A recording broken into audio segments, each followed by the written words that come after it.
Hello, everyone. It's such a treat to be here. This is actually my 10-year anniversary as Miss America, and I did not expect to be celebrating it in this way at all. So it's a pleasant surprise. Today, I donated my talent outfit, and I have to give a little backstory because I think so many of everyone here saw the moment of our winning moments, right, of our final nights of competition. But I'd have to rewind a little to tell you a little bit about why I chose to even perform my talent. And I'm really excited today because my family is here with me, my cousin and my mom, and my partner are here. And in 2013, I was in somewhat of a dark place. I had just graduated college. I was applying to medical school as the good Indian daughter as I was, and I knew in my heart of hearts that I did not want to be a doctor. I just could feel it in my bones, but I didn't know how to articulate that. And Miss America was kind of an out for me. I had always grown up a dancer. I had grown up a performer, and I just loved being on stage, but I didn't know what else was next beyond that. And so, growing up watching it and seeing so many of the people here,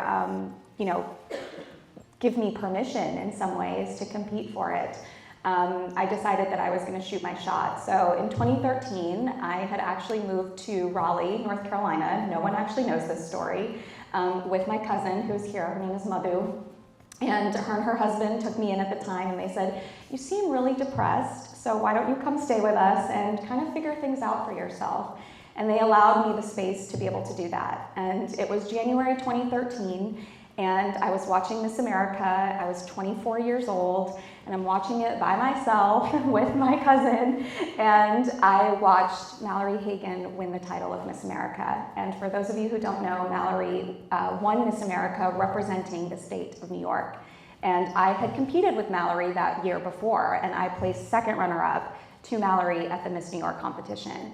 And I watched her win, and I just started crying. Yes, for pride. I was proud that Mallory won, but also really crying for myself, to be honest, because I was like, what are the chances that Miss New York is going to win 2 years in a row? Like, that did not seem very likely. And I remember saying to my cousin, I said, unless there's something really special about this girl, like Miss New York is not going to win 2 years in a row. And they said, well, you really haven't even won Miss New York yet, so like, maybe think about doing that first.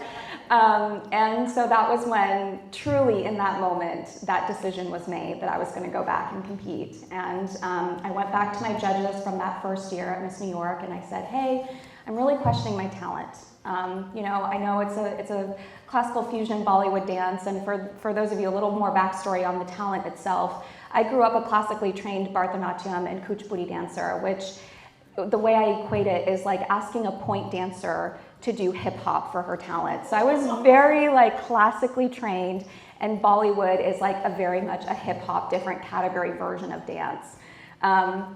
And so I kind of tried to fuse the two because Bollywood was becoming a little more mainstream. And so when I went to the judges, I got a mixed review sort of situation. Some had said, we love this, it's so authentic to you. Others had said, if you're really serious about winning Miss America, change your talent. Like, Miss America isn't ready for someone like you. Bollywood just won't win. And if you can do anything else, think about doing something else because we just don't see that. And it's also hard to score. As a judge, how do you put a score on a piece of talent that you aren't familiar with? So kind of taking all of these into considerations, ultimately, I went to one of my mentors, and they had said, at the end of the day, what really matters is that you lay your head on your pillow at night and you represent yourself truly and authentically.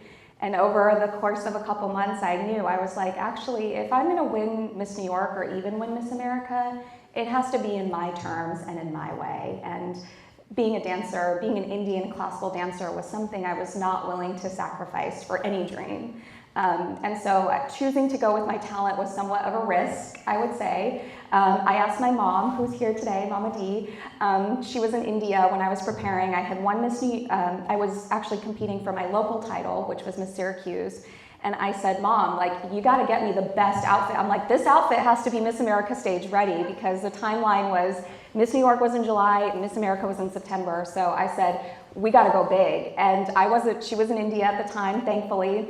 And so my mom went to a very small store in this small town of Vijayawada, which is where she was born, and found this fabric. And our local tailor, who I had grown up with, he actually originally stitched the garment first. And I had to fight a lot with him because I wanted like a low cut, lots of belly. And he was like, I don't know if that's gonna look good. Coming from a very conservative culture.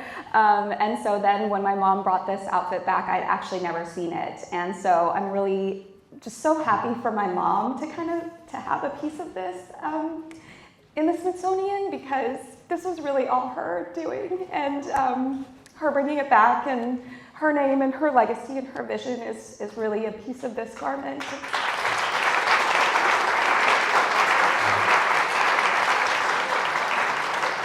And in choosing to also go with this talent, you know, I always say, people ask, like, did you know you were gonna win? And I think all of us, as I've talked to so many of my sisters, like, the morning I woke up, I remember something bigger than me was about to happen, but I didn't know what that feeling was because I had never felt it before, so you can't identify it. But I kind of woke up and I was like, I think it might happen, but like, you know, you don't know. And so I remember the morning, or the minute I was called to perform my talent, which also, this talent, you had to time, like, I remember I had to like time to put on the costume because there's so many pieces to it, and the hostess is backstage, it's a live show, they're like helping me, and I had 3 people helping me to get in this costume, change my hair, go and like perform this dance.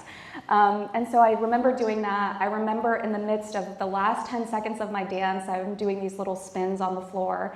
And I just remember like tears welling in my eyes because it was such an out-of-body experience where you're kind of watching yourself and you feel the energy of that sports arena, which it so is. You just feel the crowd cheering for you in a way that like, it's not about you. Like they're just feeling what you're feeling in that moment. And as I also try to unravel, you know, how do you become the first, anything, right? And I'm, you know, as I see sitting here between Heather and Nicole and Angie and Madison and Phoebe and so many other firsts in whatever category it might be that have come before me, I think everything I hear from all of you is that it's the vulnerability of our differences. And I remember, Heather, watching your talent over and over and over. I think I contributed to hundreds of thousands of YouTube views of your talent because as a dancer, it was never, yes, of course the perfection was there, but it was that feeling that you left me with that I wanted to recreate too. It was the magic of just being you. And like, that's the beauty that all of us have done in all of our different ways. And it's an honor to also go after you, Angie, because, you know, I told her at the beginning, like when she did her hula dance, like that gave me permission to do something cultural too. And I remember everyone, when I was competing, they're like, well, Angie Barkey, she did that hula dance and she was who she was. And, you know, she won that thing. And I was like, yes, she did. Maybe I can too. And so I think the word I keep coming back to as far as our legacy and being the first and how you even do that and what I hope to carry forward is just, you've left all of me with hope, and Miss America has been through so much. It will continue to go through so much. It's an uphill battle for sure, but what I do know is that there is hope in this room, there is love in this room, and there's pride in this room, and there's just no better energy to be a part of. So thank you for giving that to me today, to my family today, for all my sisters, to Ryan at the Smithsonian, for giving us our place in American history, because I never thought that a little Indian girl like me, you know, could ever really have this role in society. So thank you for honoring it.